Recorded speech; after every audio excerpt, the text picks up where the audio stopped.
When do you know it's time to fire an employee? And when you do know, how do you do it in a way that shows genuine care for that person? I bet we were asked some version of this question 40 different times. How do we know when it's right to fire someone? How do we do it in a way that is caring? This is important. Let's start with the first part. When do you know it's time to fire an employee?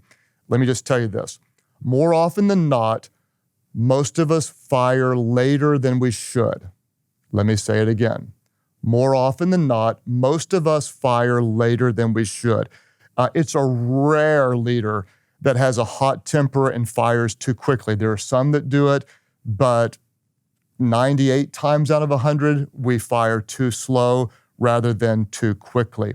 The general rule is most of us wait longer than we should. Why are we so slow to remove a troubled team member? There are some reasons that just because we have a heart, we care. We care about people. We don't want them to lose their job. We like them, and we want to give them a chance and another chance and another chance and another chance to improve. We hope, or maybe we believe, that we can save them as a valuable part of our team. Those are all good reasons because we have a heart. There are other reasons that really show a weakness on our part, and that is sometimes we're just afraid to have the difficult conversation. We don't want to do that because it makes us so nervous. Or we're lying to ourselves that it's not that bad, and yet the rest of our team often knows how bad it is, and so we're losing credibility when we don't deal with the situation. Ultimately, we're avoiding conflict, and we're neglecting our role as a leader to help people succeed or to move them out of the way so they can thrive somewhere else and we can move the organization forward. When do we know it's the right time? Let's deal with this. If an employee has a serious breach of integrity, or they're always divisive, or they're not trustworthy, or something that falls in that category, the time is now. There's sometimes it should just be obvious to you, this person cannot be trusted.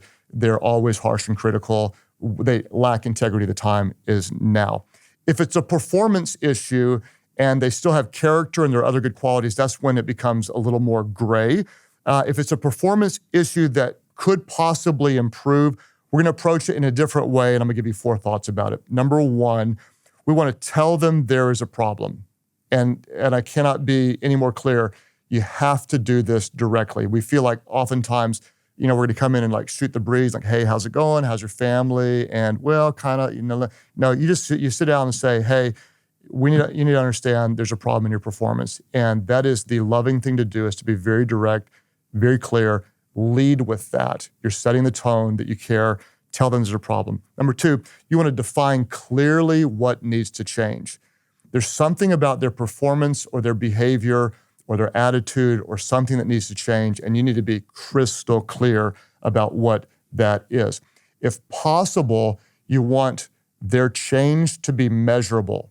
In other words, it's not always possible. For example, if they've got a bad attitude, you can't say, I need your attitude to improve by 35%. We can't measure that. But if they're recruiting volunteers, you might need to say, we need to have 35% more volunteers serving 90 days from now. That is measurable. As often as you can, you want what you want them to do to be measurable. Whenever possible, you want to give them a goal that is specific, clear, and measurable, so they're going to know exactly what you expect out of them. As you're defining what needs to change, what you want them to do, at some point is you're going to want them to repeat it back to you, and don't skip this.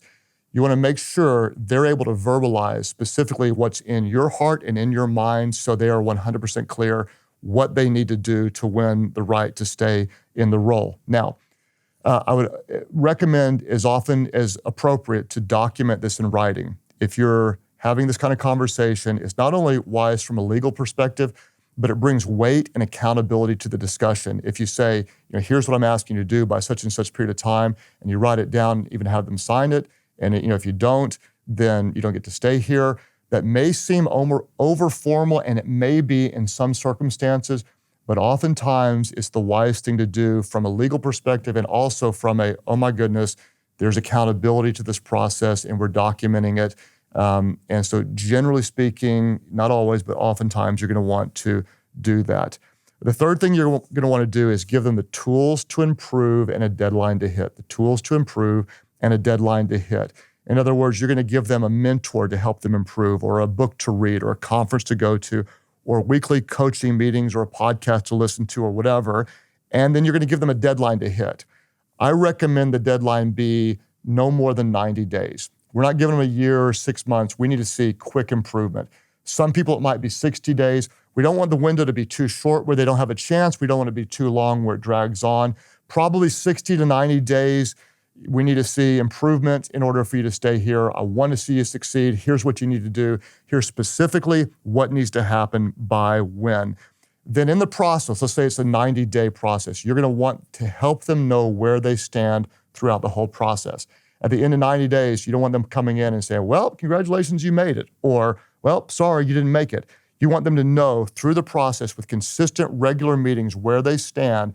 So at the end of the 90-day or whatever the window is, it's going to be real clear to them. They're walking into the meeting already knowing there's a win or the conversation's relatively easy. We gave it our best shot. I'm sorry you didn't make it, but we're going to need to make a change. So we're going to be clear through the whole process. And then number 4, if they make the improvements, you celebrate. If they don't, you make the change. We kind of covered that. You asked about showing care, and what I hope you'll understand is this process is showing care. This is not unloving. This is the most loving thing you can do by clearly communicating where they stand, giving them the tools to succeed, the time, the clear expectations, helping them along the way. And then at the end of this process, if they made it, man, we all won, and let's move forward together. If they didn't make it, it's going to become clear to you. It should be clear to them. This is the right way to show care. Again, I've said this before. If you've got a troubled player, everyone else knows it. If you as a leader do not deal with the problem, eventually over time, that troubled player is no longer the problem. You have now become the problem. You're the leader. You're in the role. It's your role to help them get to the point where they're able to play, or it's your role to help remove them so they can succeed somewhere else and your organization can move forward. That is your role. It's not easy, but that's why you are the leader.